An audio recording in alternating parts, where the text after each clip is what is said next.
How's it going on? Larry here with the Farmstead Way, and I'm here with the Farmstead Wife, Mikayla. If that's a cool thing to say, Farmstead Wife. I think that's cool. Pretty cool. Anyway, she's really nervous about doing this, so go ahead and get the awkwardness out of the way to begin with. Thanks. So, the channel is getting close to 5,000 subscribers, and I want to thank you all for your love and support, for just sticking with me through this journey. There for a hot second, I didn't know if we were going to get even 1,000, and then the channel kind of at least took off. At least for me, it's not like some massive YouTuber, but we decided that we wanted to do some Q&A with me and my wife, and you guys graciously plugged in a bunch of questions, and we're going to go through them. So here we go. All right. What watch or watch band are you carrying in the picture? All right, so everyone asks about this watch. So this is, if I can get a good shot, a custom-made watch band that I made. I took see if I can get it, Timex Expedition, cut the band off of it, and made this strap, and this cover totally comes off. And you can snap it all back together. If I can get this on the right way. And there you go. And I also at the same time made this leather cuff that you always see. So I've probably explained it before. My favorite movie of all time is The Mummy Returns. And Rick O'Connell in that movie has a covered watch, and he has his iconic brown leather cuff. And growing up, I always really wanted one, and they couldn't find any. I asked a couple of leather makers if they could make them for me, and they never got back with me, and I said, heck with it, I'm gonna just do it myself. So I made my own pattern, found a watch, and there you go. This is kind of one of those cool things because this is unique to me. You don't ever see anyone doing this kind of thing. So the watch band is custom, and the watch face is a Timex Expedition. I also made the leather cuff that my wife has. It's kind of just like a fun little project. Will you learn another trade in your future? Example, welding, concrete. More than likely.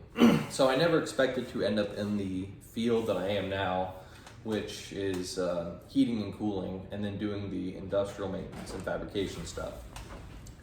I'm very much an opportunist. When situations arise, I step up to the challenge. Same thing that when I got to EMT school. I never thought I was going to be a firefighter EMT. Someone's like, hey, you want to try this? And I was like, sure, we'll go for it. I very much like being open to different possibilities. So if I have an opportunity to go to a welding school, to go to a plumbing school, to go to into the concrete trades, I'll answer that call. And if it's something that I'm not into, I'll bail out of it. But at least I'll have the education and learning experience from it. So will I ever be in the other trades? Probably, but right now I like heating and cooling and what I'm doing right now. What made you decide to start YouTube, and do you believe someone 26 years of age has enough life experience to create a YouTube channel and provide any real value? So, one of the biggest inspirations I had for YouTube was Dwayne Knoll from Dry Creek Wrangler School. And also there's a few other YouTubers, Venison for Dinner, my wife and I both really enjoy, Moonstone Cottage, and Under a Tin Roof. There's several YouTube channels that we really enjoy, and something that they inspired me to do is to give a window into someone's life that is different from your own. There's a bazillion other YouTube channels out there covering homestead stuff, but there is not a YouTube channel that is run by us. And we have a unique perspective on life, and I wanted to be able to share it with other people. And also with Dwayne's stuff, I really was enjoying and I still enjoy the information and the wisdom that he puts out. But I wanted to be able to share the wisdom and information from someone that is in the beginning phases of marriage, of being a father, of raising children, while Dwayne is on the backside. All of his children are raised and grown. Him and his wife are by themselves. And I believe that no matter your age, you always anyone's got something good that they can share about their life. As long as you're, a decent person. If you're some kind of crazy criminal or whatnot, then you probably should try to avoid the type of lifestyle that they live. But especially if you're 26, like you said, you've probably been through some experiences that other people have not been through. And if you've learned through those experiences, then you have the ability to pass on that knowledge and wisdom to other people. I'm 31 years old, and there's a lot of people, I'm sure, that think that 31 is not old enough to give any advice. But Mikayla and I have been through all kinds of stuff. Just because you are, just because you've been married 20 years, or you've been doing a job for 20 years, or doing anything for a certain amount of time, doesn't mean that you're a good example to live by. I mean, you and I know people that have been married for 20, 30 years, and their marriages are awful. And it seems like they've never, they've been doing the same thing for so many years, but their marriage has not progressed. Just because you've been doing something for a certain amount of time does not mean that it's quality. Because, say that someone's married for this long, but it's been that much, of the same thing versus someone that's been married this long, but they've had this much growth. And I think that's incredibly important. When you agree? Yeah, and I also think that 26 years old could be the appeal, because some people don't want to listen to people that are so outside of what the stage of life they're in. Mm-hmm. Like listening to a 50-year-old talk about when she had babies and how she did it this way and it worked out fine. Well, she's not in the throes of motherhood, and she could have very well forgotten how hard it is to have a newborn. And so we're relating it to parenting and marriage. You could be totally different in what you are saying and with the wisdom that you have, but being younger people are going to be more drawn to you because you have just that connection with age. Mm-hmm. Yeah. Especially when it comes to older people, there can sometimes be a generational disconnect because the world is not the same way as it was in the 80s or the 90s. And I know that's very true for our generation, especially in the blue-collar workforce. And we've seen this, kids, whether it's millennials or Gen Z, and I'm sure people do this, but I think the days and age of people going to a company when they're 18 and staying there until they retire, that's no more. I really think that the age of, I've been at the plant for 35 years, that's kids gonna work a job for 2-3 years, and if they don't like it, they're gonna say, the heck with your benefits, I'm gonna go do something I wanna do, and I'm not gonna kill myself for, your benefits or your paycheck. I wanna actually enjoy my life, and I feel like there's sometimes it's a disconnect with the older crowd. So if you're 26, you've got something to say, you're obliged to say it, because you never know who you could impact. I never knew that half the crap that I've gone through is going to impact people the way it has with this different stories and different videos and stuff. So, all right, what are your top 5 priorities in life? Health, money, love, etc. And what made you choose the life path you're on? Okay, so this one's fun, especially since you're here.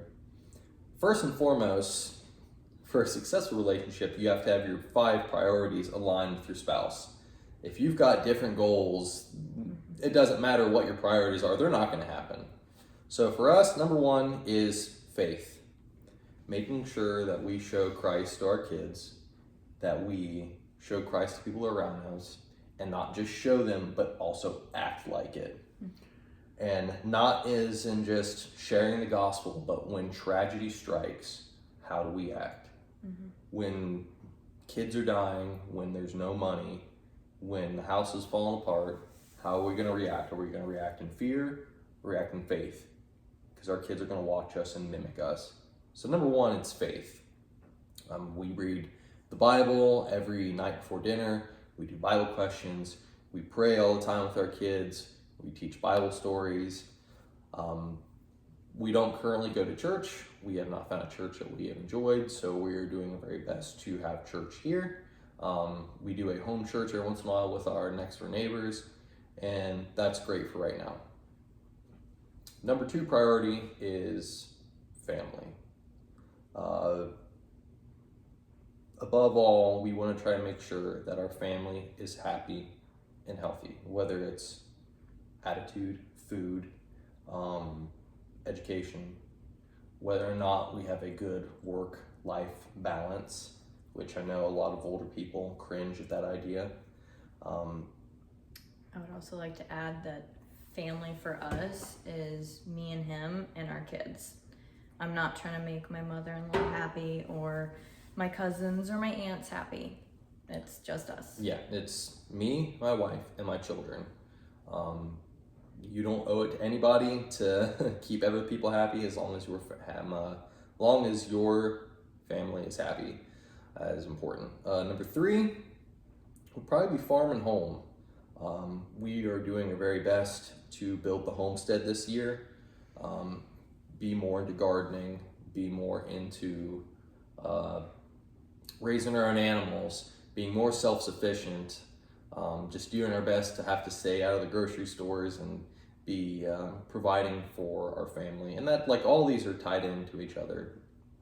But through having a homestead, having the farm, I'm looking forward to being able to provide my children with a more exciting childhood than what I had. I grew up in the city and it was boring and miserable. And out here, there's just so much to do, so much to learn, and the world becomes your classroom. You learn out in the gardens, out in the fields, out in the pastures. There's so much that you can teach your kids. Let's see. Number 4 would probably be attitude. We do not like people that have crappy attitudes.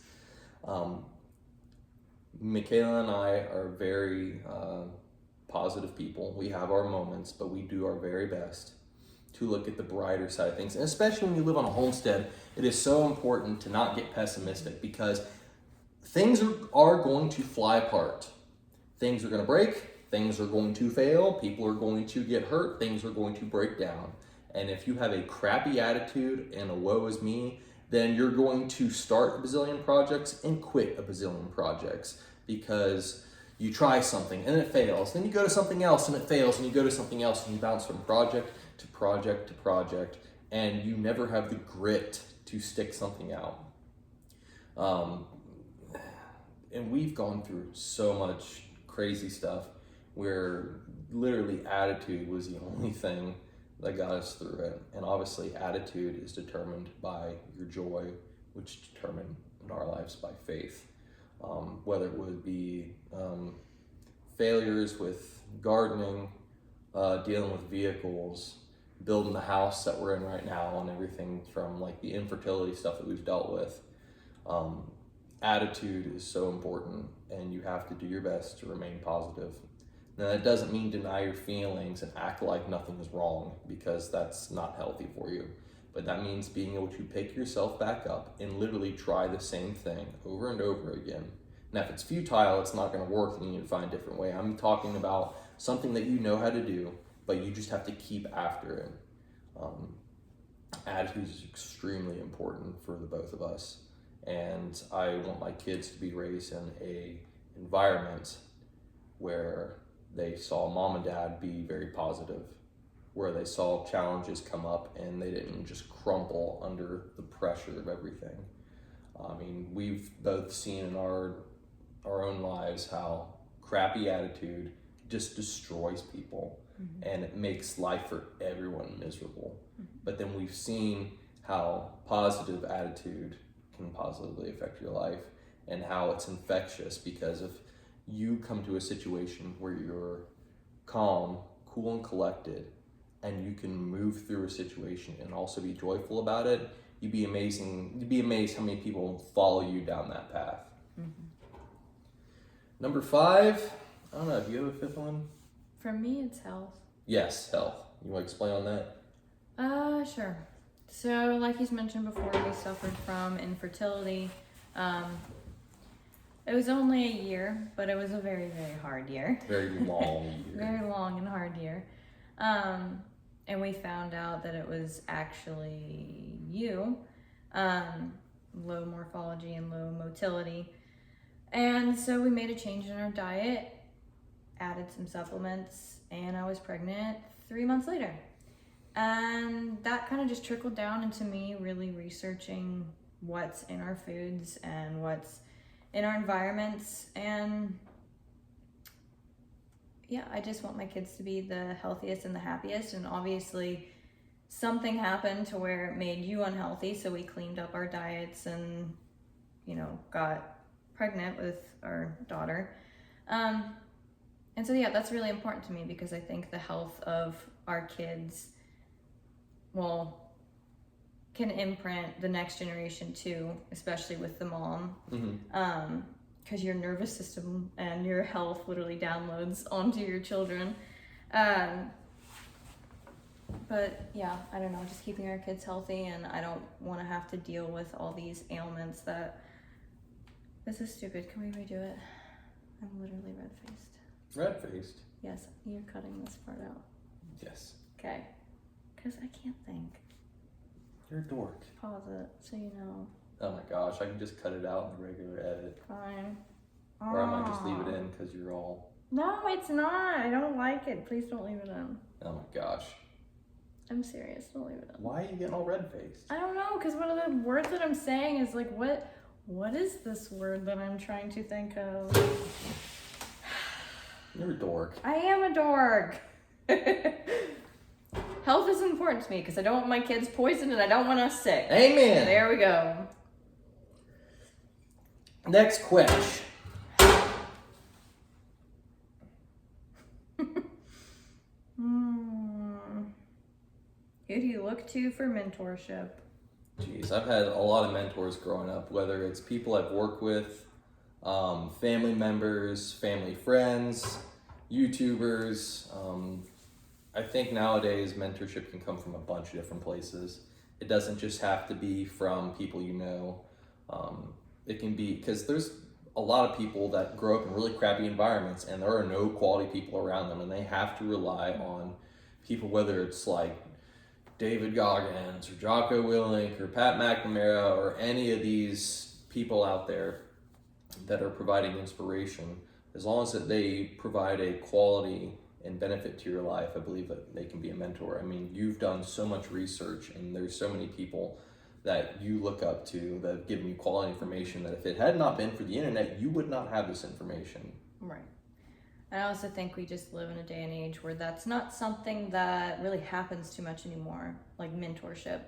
You always hear people, at least in the circle of the internet that I'm on, talk about like the village, where it's like you've got old people, young people, whoever, married, unmarried, pregnant, not pregnant, all together talking about life experiences. But you don't really have that anymore. That's not really a setting that we're in anymore.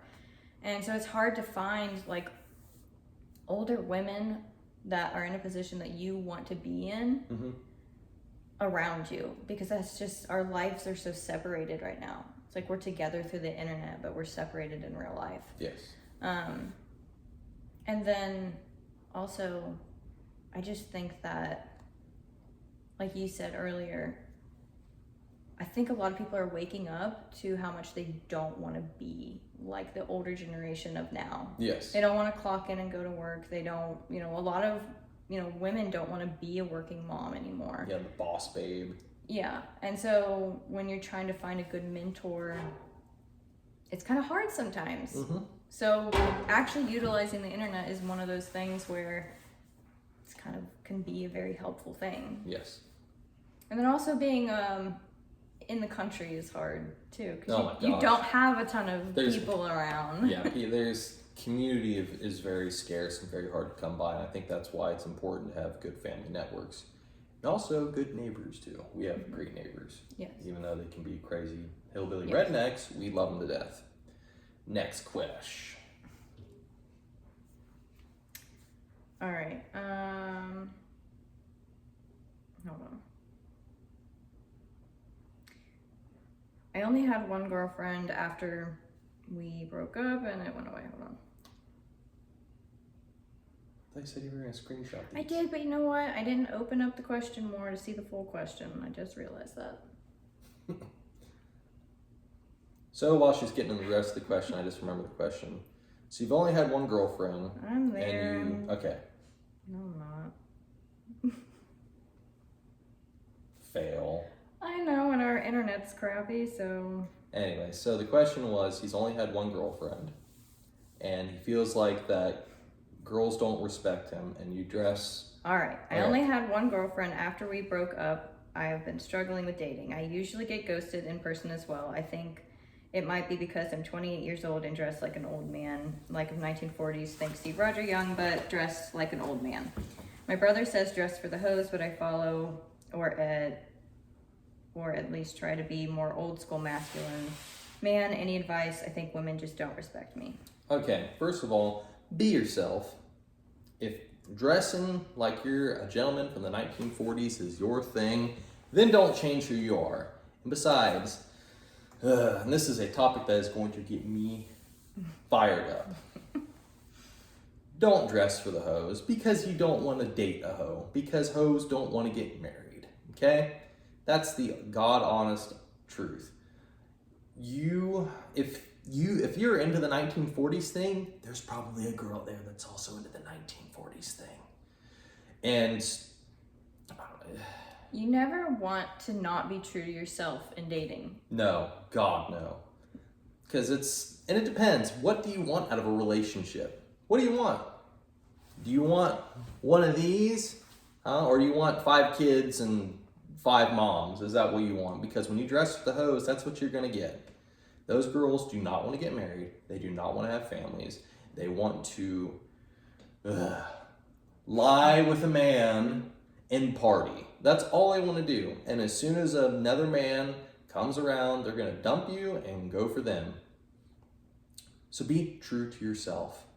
And sometimes if you get ghosted by a girl, it's probably for the best, because you do not want to be throwing yourself after a girl. If she doesn't want nothing to do with you, then guess what? The relationship is becoming one way and you just need to run. Because when you find the right person, there's going to be a natural attraction and they will not ghost you. They will pursue you. And that's the whole goal of everything. So make sure that you're dating women who want to have the same end goal as you do. When I asked this one over here out, literally asked her out, we were friends, and then the whole "you might be my girlfriend" thing, I told her straight up that I would not be doing this unless I intended to marry you. And here we are, almost 8 years later, and we are married with 2 kids. First girlfriend. Told this story before. But guess what? You know how many women would run if you said, "Hey, I like you. I want to go out with you, but I'm only going to go out with you if you end up marrying me. Is that okay?" Yeah. And she was totally on board for it. And it's hindsight's 2020, but the way our relationship turned out, I could have been like, "Hey, I like you. I'm only going to go out with you if we get married. And if I go out with you, we're only going to be dating for about 10 minutes because we're going to go straight to the wedding chapel and get married." That's pretty much how sure we were of each other. Yes, there's a lot that went in before that. Yes. But yes. But yes, we could have gotten married right away. So dude, just be true to yourself. And I feel for you because I dealt with loneliness and it's miserable. Because you see all those other guys and all those other girls out there and you burn, and just for lack of a better term, you're burning with jealousy and envy because you want that so bad. And then especially when you find a girl that you think you're interested to and then she ghosts you and she just bails on you. No replies, runs out on you on a date. I mean, find a quality girl and then be true to yourself. Just have your priorities too. You Yes. know, don't dress for the hoes. Don't do that because you are going to be attracting hoes. No one wants to date a hoe if you want to get married. What does even dressing, like how does one dress for the hoes? I guess you dress I don't know. You go on TikTok. Popular, yeah. You go on popular styles. You go on TikTok and you find whatever those guys are wearing, which men's style nowadays is abhorring. Yes. And honestly, 1940s, yeah, that's classic. A girl will eventually see you, and that might be what draws her to you. So be true to yourself. Have priorities. Even make a list of what you want in a girl. That's what I did with him, and he checked almost all the boxes. Mm-hmm. He didn't have hair. I did want long hair. That wasn't in the cards. No. And also, fun little side note, there's this guy that works at tire discounters, and he is into the 1920s style and 1910s, and he looks sweet. He always wears a flat cap, vest, like leather shoes, and he drives a Model T Ford, and that dude's sweet because he is true to himself, and that's what he likes. And it makes you unique. Makes you unique. Don't makes be like you all the other stand guys. out. Does. Don't want to be like everyone else. So hang in there, bud. We're praying for you. All right. As a 25-year-old father, I'd like to ask you, how do you balance your relationship with your wife, children, and work? Okay. Wife and kids come first. And we have our life set up here where we do not need a lot of money. And I've never been a huge career dude. I have no desire to climb any sort of corporate ladder. I'm more of just the guy that likes to go out and do some stuff, get paid, pay the bills, and come home. I do not let my identity get wrapped up in the jobs that I do. It's just, for me, it's work. I hate the C word, career, because careers kill. So I always put my family first. Sometimes there has to be a balance. Like coming up soon, I'm gonna have an all-day job that's about 2 hours away on a Sunday. And normally my policy is I do not do weekends. And being self-employed, that's easier. Well, I guess being self-employed, you have that choice. If I worked a normal shift job, if I have to go on Saturday and Sunday, then I don't have any choice. But being self-employed, I'm not gonna be like, man, if we can go in on a Saturday and work all day, it's just, nah, I got a wife and kids at home, I'm not doing that. So just making sure that your family's taken care of and knowing when to pull back on the reins, that'll help balance things out, and being able to say no to your work, because there's always going to be more money. You cannot buy time. So that's how I keep that thing balanced. What is your approach as the spiritual leader of your household to draw your family closer to the Lord? Reading scripture, Bible studies, etc. All right, so like I said before, we do a Bible reading every day. Before dinner, we pray as much as we can as a family. We approach any sort of issue from a spiritual sense, trusting in God to help us. And to be a good spiritual leader, you need to have strong faith in and of yourself. You need to be a pillar in your family. Now, there's going to be times where you're going to get knocked around, but if you're super wishy-washy, that's not okay. You need to be educated. You need to be well-versed in a multitude of doctrines, and you need to know where you stand on certain things.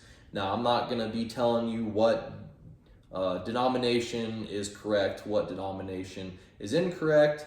Just stay true to your convictions and have some education on why you believe you help hold those convictions. And don't just be like, well, it's because it's what my pastor told me. Mikayla and I come from stark different faith backgrounds. I came from name it and claim it, word of faith. We believe we receive jobs and better jobs, raises and bonuses. We're calling in the tithe. And Mikayla came from a hardcore Baptist background where if you raised your hands in praise and worship, you were looked at as acting out. So do as much reading as possible and read things outside of your own beliefs. I've read the Quran, I've read the Book of Mormon, I've read the Catholic Catechism, I want to read the Hindu holy books, I want to read the book that goes with Buddhism, and the more I dive into other faiths, the more it solidifies my ideals on certain things. Because if you're going to disagree with something, you need to understand where those people are coming from. So you can't just be a willy-nilly fly by the seat of your pants. You need to be educated and you need to be steadfast and you need to be able to put your foot down. And also, to be a good spiritual leader, you have to have good spiritual support. So it also comes from having a wife that's going to trust and respect you, if you want to talk about that. Yeah, and that's also goes back to, and obviously not everyone is going to be in this situation, but finding a Christian or someone that has the same beliefs as you to begin with. Mm-hmm. We came from very different backgrounds. You were prosperity gospel. I was Bible believing Baptist. But we had core beliefs that were the same. Mm-hmm. But yeah, it's really just about first find someone that you have the same beliefs as, because that makes it so much easier. I forget your question.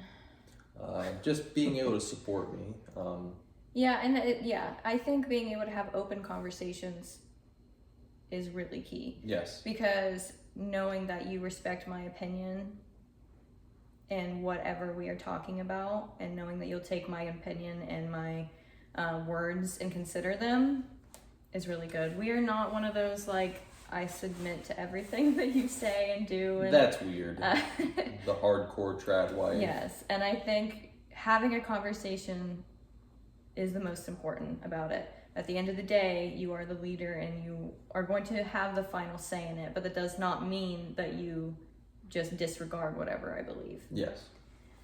But yeah. No, and we've both seen that before, where the wife gets pile drived and she is literally, her opinion doesn't matter. Mm-hmm. And I think that Mikayla is especially you're a great sounding board because you respect me, but also you're very well educated enough to be able to keep up with me in conversations and to understand certain concepts. And that's very, very helpful. And you can also smack me down when I need to, but also do it in a respectful, non-degrading demeanor. Mm-hmm. So let's see if you can find another question without your phone pooping out on you. Mm-hmm. All right. To end on a light note, why do you think there has been such a resurgence of pipe and cigar smoking in the last couple of years? I picked it up 2 years ago along with some buddies, and we seem to have the most meaningful conversations when tobacco and whiskey is involved. Okay. Our generation is very social media and media driven, and our lives are very, very busy. So you take those two things. In a world that's full of chaos, people want to be able to slow down and enjoy time with each other.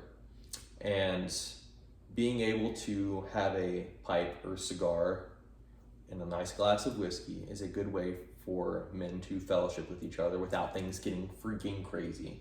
And I've just heard this from other people, like Seth Rossi on his things. Kids are starting to get away from partying because of social media. Because they don't want to do something dumb at a party and it's going to go everywhere. But people still like to get together and hang out. And like I said, also with social media, back in the day, people got into pipe smoking and stuff from like Lord of the Rings, the books or the movies and stuff. But now people see it all over social media. And whether it's a symbol of class or elegance, people see them like, hey, that looks really cool. And then that kind of naturally progresses into the culture that comes around pipes and cigars. It's not the same with like marijuana or cigarettes, and if you do that kind of stuff, do your own thing, I don't care. But there's a certain calmness that comes from pipes and cigars, and be able to sit down, because you can't be running around the whole time and going crazy when you got a pipe or a cigar. You have to like sit down, you have to tend to it, and that allows people to have a common ground, whether you're sharing the same tobacco or sharing the same cigar, sharing the same whiskey. You have that common ground that allows people to talk with each other. I mean, I got into pipes and cigars from watching The Hobbit and Lord of the Rings, and obviously your dad was really into it, and then just kind of searched into that. So I think that people just like having something to be able to use to calm down with, and social media has just made things more prevalent, and it makes things less niche-y because you just see so much of it. Thoughts on tobacco prices in Australia? We just looked this up, and I'm so sorry that we literally just did this $50 for a pack of cigarettes, and you are not allowed to grow your own tobacco. I am so sorry that Australia is so strict on that kind of stuff. I don't know. As an American, we have a lot of freedoms that a lot of other countries don't have. And we do have some dumb laws, but America is kind of known for its tobacco. We live in Southern Ohio, and Ohio, Kentucky, West Virginia. That's like the tobacco haven of the world. Oh yeah, we went we went near Buzzard's Roost for a job, and you go down this old valley that gets close to it, and it's tobacco barn. I mean, they're all abandoned because the tobacco laws have gotten so strict, but it's literally on one strip of road going down the valley, there was 12 abandoned tobacco barns and just fields everywhere, where farmers would grow Virginia and burley tobaccos for cigarettes, and I'm sure it's for codger blends and cigars and stuff. So, bud, I'm sorry that you have to pay so much for your tobacco. Just hang in there, and if you can, move to America. It's a lot better here. So. Wow. All right. What do you want life to look like 5 years from now? Any long-term goals for family, farm, community, work, etc.? Well, I want to have a happy, healthy family. It'll be nice when the kids are older because they can help out with certain projects. They won't be that much older. But I'd like to have a more established garden because this is our first year doing it all by ourselves. I would like to have more livestock. I'd like to get into dairy goats. We'd like to have our own sufficient chickens. Something I would love to do, but it's going to be a pain, is I would love to tap our own cistern and have our own source of water, because I hate buying so much water. But I know that's going to be a crazy pain. I mean, we have a well, but we'd have to filter water like crazy. So I'd like to adjust our water situation, but just be more established in our homestead. What do you think? What do you think we should do for the next 5 years? I don't know. Because the last 5 years, I didn't really expect No. to happen either. What, 5 years would have been, oh yeah, COVID, Yeah. the C word, if I'm allowed to say that on here. And then just children, career, job changes. Yeah. I don't really have any expectations. Of Let's the 5 years see what happens tomorrow. And Yeah. we've got ideas, and Yeah. whether or not they happen. Yes. So just take things one day at a time. If you get too wrapped up in long-term goals, you forget that There's things that like working towards is great. Like I would love to have fruit trees, and that's something that takes time to establish. And so like planning 5 years ahead to have fruit, like that's good. But like saying we're gonna be in 5 years in this spot, it's just like You have no I don't idea. know. I have no idea. All right, one more question. One more. How do you define masculinity, that which separates men from women, the essence only men have, besides biology? For me, true masculinity is being self-sacrificial and selfless. There's so many men that live for themselves, whether it's for money, whether it's for image, whether it's for career, whether it's for sexuality, whether it's for pleasure. Being able to deny yourself immediate gratification, to put yourself through hell to support people, is what makes a true man. Being able to raise money for your family, being able to sacrifice your time, your energy, and just sometimes your mentality to provide the best life possible for those around you. And for me, and this is my personal opinion, you are not a true man until you're married and you have children. Now, I know that is not possible for all people, but I'm not even just a true man, but you do not get the full sense of true, full masculinity until you have a wife that is dependent on you and children that need you. Because then you have the full spectrum of what it takes to sacrifice for those around you. And like I said, that's not possible for all people, and that sounds controversial. And some people, they don't want that. But my opinion is, until you have those things, until you have people relying on you, and especially small innocent children that cannot take care of themselves, and then you realize how much of an important impact you have on the mentality and the physical well-being of those kids by your presence, and being able to see the next generation come up, and then see their kids be able to come up, and then see how the characteristics of your life have affected the generations downstream.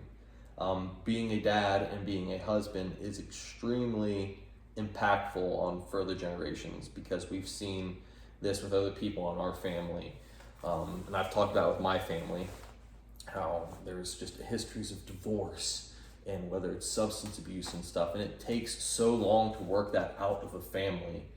And I want to do my best to be a good grandpa, a good dad, and hopefully provide the best life for my children and grandchildren. So you got anything you want to input on that? Not really. It's hard for me to input. I'm not a man, so. What about femininity? Femininity words. I think it's the same too. I mean, just that selflessness that comes from not even so much being a wife, but being a mom. Having to sacrifice what you want in order to literally keep kids alive. Especially as a mom, you're literally keeping them alive.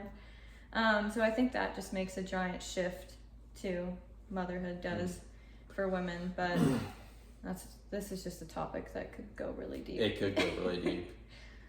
So anyway, I just want to thank you all for submitting your questions. We are working on the Farmstead Way podcast. We just need to get some money together so we can get some recording equipment, because I know you guys would love to have content like this, but in podcast form. So you'll just have to listen on YouTube and just throw your phone in your seat and listen with headphones if you want to listen to this while you're working or driving and whatnot. So we got that in the works. And this was fun. Hopefully next time I'll be less awkward. Oh, you'll be fine. So just let me know how you like this long format content. If you want us to do more of this kind of stuff, like I said, hopefully we'll be able to have more of these kind of conversations in a podcast form in the future. Stay tuned. I am working on a couple of different videos right now. I just filmed a bunch of content doing some hiking trail maintenance. I'm going to do some more one-off talking videos. If there's any topics or subjects that you would like for me to talk about, just leave them in the comments below. Like, share, and subscribe. And thank you so much for tuning in to the Farmstead Way. Y'all take it easy. Bye.